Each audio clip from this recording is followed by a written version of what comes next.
एक आदमी जो हाई स्कूल की शिक्षा भी पूरी नहीं कर पाया, वह इतने गरीब परिवार से था कि खर्चा चलाने के लिए उसे अपनी किशोरावस्था से ही नाश्ते की रेहड़ी लगाने से लेकर पेट्रोल पंप पर तेल भरने तक का काम करना पड़ा। ऐसे लड़के ने जब एक वृद्ध के तौर पर दुनिया को अलविदा कहा तो उसकी संपत्ति का मूल्य 62,000 करोड़ रुपए से भी ज्यादा था। अगर आप अब भी इस शख्सियत को नहीं पहचान पाए तो हम बात कर रहे हैं धीरूभाई अंबानी की।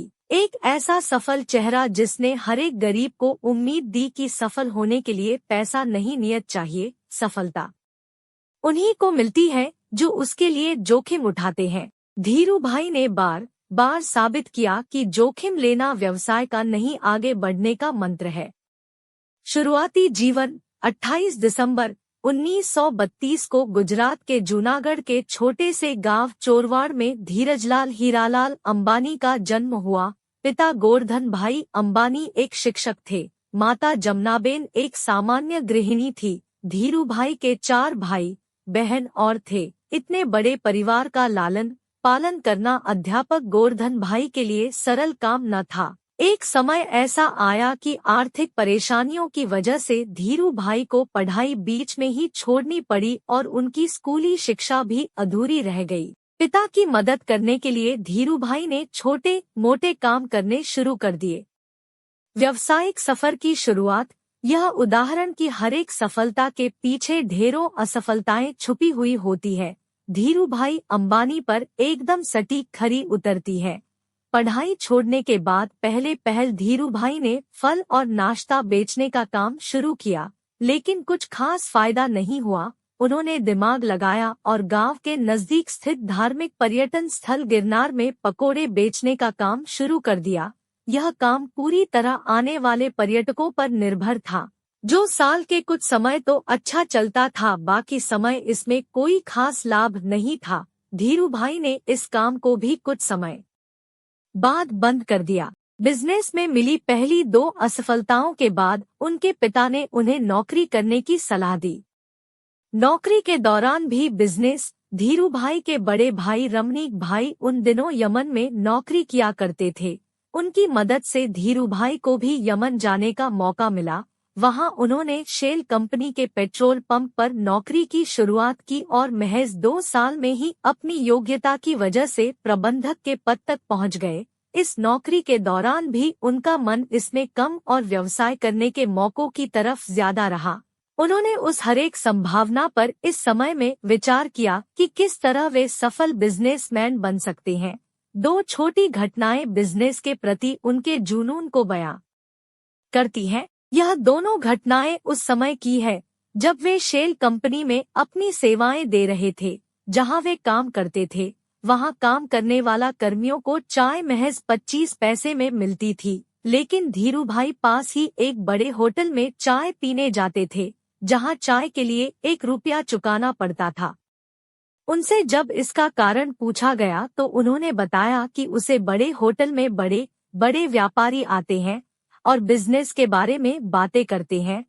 उन्हें ही सुनने जाता हूँ ताकि व्यापार की बारीकियों को समझ सकूं। धीरूभाई ने अपने ही तरीके से बिजनेस मैनेजमेंट की शिक्षा ली, जिन्होंने आगे चलकर व्हार्टन और हार्वर्ड से पारंपरिक तरीके से डिग्री लेने वाले को नौकरी पर रखा। इसी तरह दूसरी घटना उनकी पारखी नजर और अवसर भुनाने की क्षमता की ओर इशारा करती है।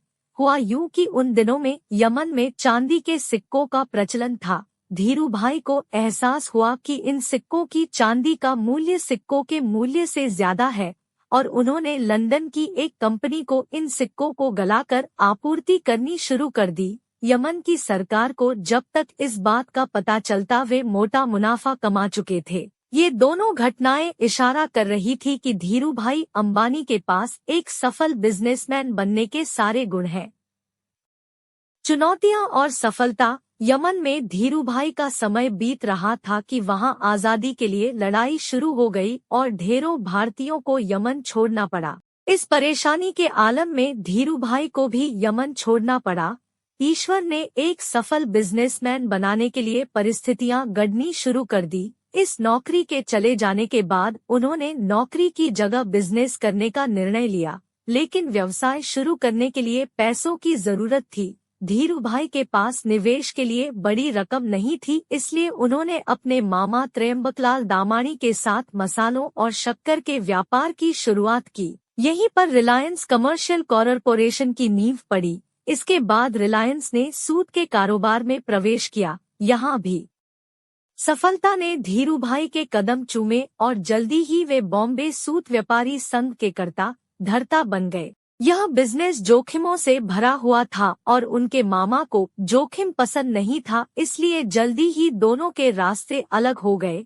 इससे रिलायंस पर कोई खास फर्क नहीं पड़ा और 1966 में रिलायंस टेक्सटाइल्स अस्तित्व में आया। इसी साल रिलायंस ने अहमदाबाद के नरोदा में टेक्सटाइल मिल की स्थापना की। विमल की ब्रांडिंग इस तरह की गई कि जल्दी ही यह घर घर में पहचाना जाने लगा और विमल का कपड़ा बड़ा भारतीय नाम बन गया। विमल दरअसल उनके बड़े भाई रमणीक लाल के बेटे का नाम था।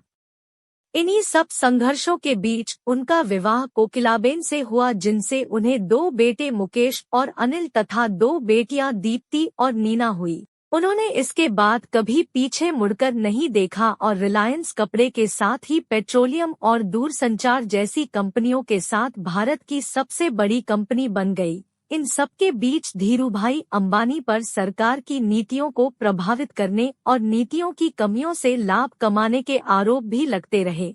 उनके और नुस्ली वाडिया के बीच होने वाले बिजनेस घमासान पर भी बहुत कुछ लिखा गया। उनके जीवन से प्रेरित एक फिल्म गुरु बनाई गई, जिसमें अभिषेक बच्चन ने उनकी भूमिका का निर्वाह किया। लगातार बढ़ते बिजनेस के बीच उनका स्वास्थ्य खराब हुआ और 6 जुलाई 2002 को उनकी मृत्यु हो गई। मृत्यु के बाद उनके काम को बड़े बेटे मुकेश अंबानी ने संभाला।